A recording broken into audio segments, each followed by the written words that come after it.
जिंदाबाद जिंदाबाद बहुजन समाज पार्टी जिंदाबाद जिंदाबाद जिंदाबाद राष्ट्रवादी पार्टी जिंदाबाद जिंदाबाद। 2014 के बाद से बीजेपी के विरोधी दलों के लिए उत्तर प्रदेश एक प्रयोगशाला बन गया है, जहां सबसे ज्यादा प्रयोग करने की जरूरत बीएसपी को पड़ रही है। पहले मायावती ने 2007 के फॉर्मूले को दोहराना शुरू किया। ब्राह्मण सम्मेलन करने लगे।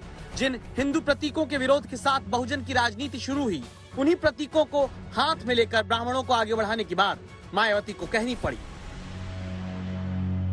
इस प्रकार से हमने आप लोगों के हितों का, अकेले दलितों का नहीं, पिछड़ों का नहीं, अकलियतों का नहीं, बल्कि अपर कास्ट समाज के लोगों का भी, और अपर कास्ट समाज में से खासकर ब्राह्मण समाज के लोगों का भी, क्योंकि उस चुनाव में इनका बढ़ चढ़कर योगदान रहा है।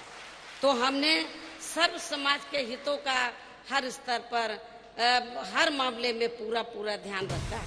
ब्राह्मण वोट वाला प्रयोग क्यों करना पड़ा, इसकी वजह समझ लीजिए।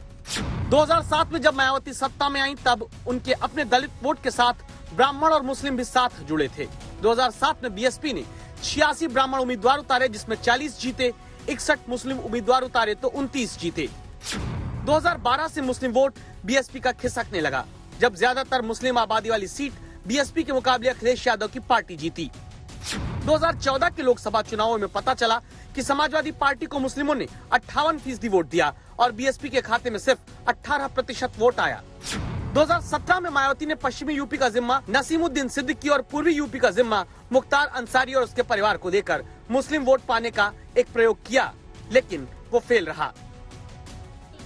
ऐसे में जब मुस्लिम वोट छिटक गया और न ही कोई बड़ा मुस्लिम चेहरा पार्टी के पास दिखा, तो सत्ते पर सत्ता के लिए दूसरा प्रयोग मायावती को मुख्तार अंसारी को टिकट न देने का ऐलान करके करना पड़ा, ताकि समाज की राजनीतिक जमीन पर एक धड़े से दूरी दिखाकर ब्राह्मण वोट को करीब लाया जा सके। ब्राह्मण शंख बजाएगा, हाथी सरकार बनाएगा, ब्राह्मण शंख बजाएगा, हाथी सरकार बनाएगा। मायावती की पार्टी का एक नया प्रयोग महिला सम्मेलन करके हो रहा है। साथ ही कानून व्यवस्था और रोजगार के मुद्दे पर बड़े वादे हो रहे हैं। बीएसपी की सरकार बनने पर इस बार सबसे ज्यादा जोर हमारी पार्टी यहाँ के गरीब व बेरोजगार नौजवानों को रोटी रोजी के साधन उपलब्ध कराने पर ही लगाएगी, ताकि अब आगे इनको अपनी रोटी रोजी के लिए यहाँ अपने खुद के प्रदेश यूपी से कभी भी पलायन ना करना पड़े। मेरी सरकार में वर्तमान भाजपा सरकार की तरह कानून व्यवस्था का सुधार केवल कागजों व मीडिया आदि में नहीं, बल्कि जमीन पर ही लोगों को हकीकत में होता हुआ नजर आएगा।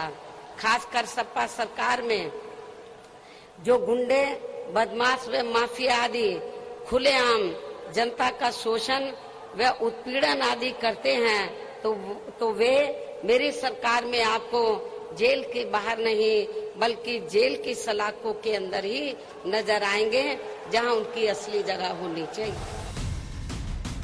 इन सारी कोशिशों के बावजूद बीएसपी को अभी बीजेपी के मुकाबले सीधी लड़ाई में आने के लिए भी कड़ी मेहनत करनी पड़ेगी। कुमार अभिषेक, लखनऊ आज तक।